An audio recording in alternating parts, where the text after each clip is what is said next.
17 सितंबर 1948 ही वो दिनांक है जब हैदराबाद के निजाम मीर उस्मान अली खान ने भारतीय सेना के ऑपरेशन पोलो के समक्ष आत्मसमर्पण किया था।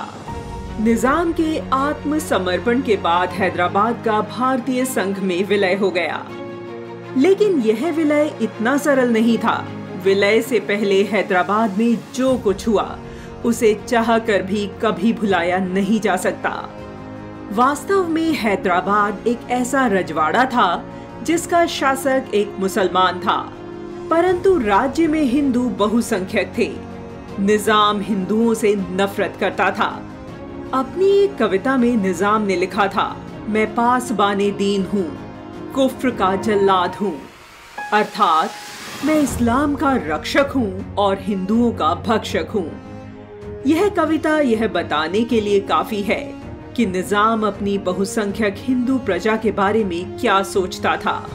हैदराबाद रियासत की लगभग 86% जनसंख्या हिंदू थी, लेकिन प्रशासन के 75% अधिकारी मुस्लिम थे और राज्य के सैन्य कर्मियों में भी 95% मुस्लिमों का होना कोई साधारण बात नहीं थी।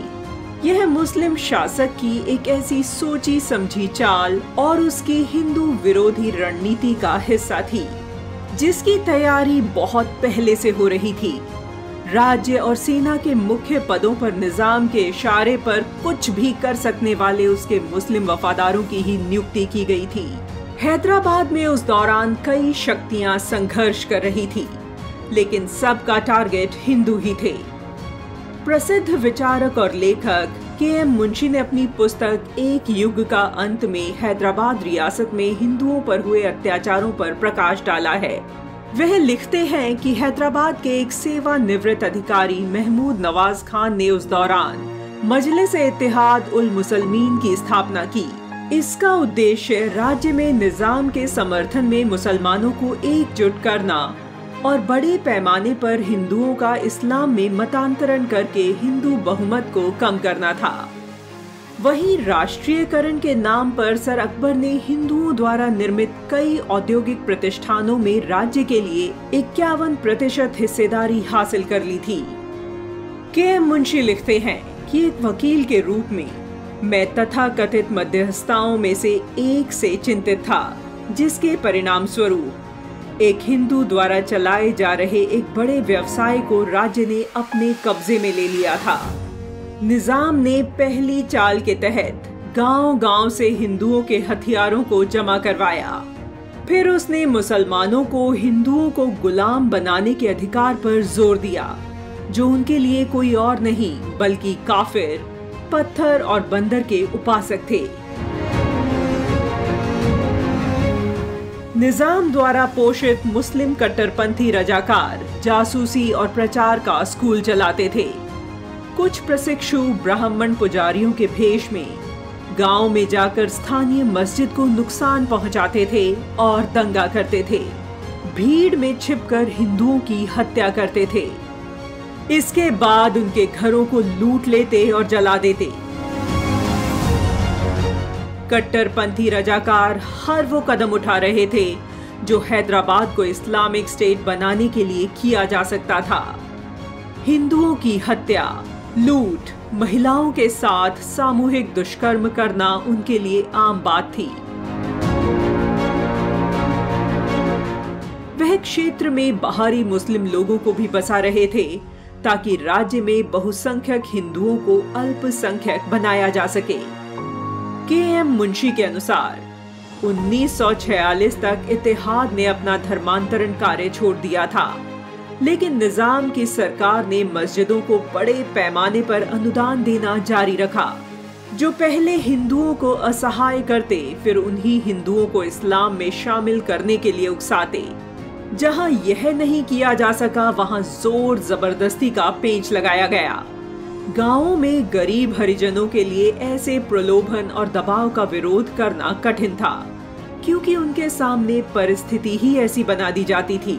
सिद्दीक ने मुस्लिमों से अपील की थी और कहा था, मेरे मुस्लिम भाइयों, कुरान ने आपको केवल एक ही चीज सिखाई है, वह यह है कि जिस देश में आप रहते हैं उसे पाकिस्तान में बदल दें। दूसरे शब्दों में, दूसरों को कुरान मजीद का पानी पीने के लिए मजबूर करना 1/4 दूध और 3/4 गोबर को शुद्ध नहीं कहा जा सकता। इसके बाद सिद्दीक ने अपनी धर्मांतरण गतिविधियों को जोर शोर से आगे बढ़ाना शुरू कर दिया। उसने हिंदुओं के तीर्थ स्थलों के खिलाफ जिहाद की घोषणा की। इसके साथ ही 1 लाख लड़ाकों और इस उद्देश्य के लिए 5 लाख रुपए के ऋण के लिए एक सार्वजनिक अपील भी की, लेकिन उसके खिलाफ अधिकारियों की ओर से कोई कदम नहीं उठाया गया। ज्यादा विरोध होने पर निजाम की सरकार ने सिद्दीक की गतिविधियों पर कुछ प्रतिबंध लगा दिया, लेकिन यह सिर्फ दिखावा था। वह 1948 तक अपने एजेंडे पर लगा रहा। अक्टूबर 1947 से 3 अप्रैल 1948 स्टैंड स्टिल समझौता तक कम से कम 260 घटनाएं हुई, जिनमें रजाकारों ने अत्यंत क्रूरता के साथ काम किया। बहुत ही कम दिनों के भीतर 9 गांव जलकर राख हो गए, हजारों पुरुष मारे गए, असंख्य महिलाओं से रेप किया गया और सैकड़ों की संख्या में असंख्य घर और अनाज की दुकानें जला दी गईं। लेकिन बीदर जिले में गतिविधियां अपने चरम पर पहुंच गईं। यह सभी वह घटनाएं हैं जिन पर न तो कभी ज्यादा बात हुई और दुर्भाग्यपूर्ण रूप से हैदराबाद के इस काले इतिहास पर मिट्टी डालने का काम किया गया। यदि सरदार पटेल ने दूरदर्शिता नहीं दिखाई होती और सही समय पर सही निर्णय लेते हुए भारतीय सेना को हैदराबाद मुक्ति के लिए हैदराबाद नहीं भेजा होता, तो हिंदुओं का यह नरसंहार अत्यंत विभत्स रूप ले लेता। इस्लामिक स्टेट के रूप में हैदराबाद रियासत अर्थात वर्तमान आंध्र प्रदेश या तो पाकिस्तान का अंग बन गया होता या फिर एक कैंसर के रूप में भारतवर्ष के लिए विभीषिका।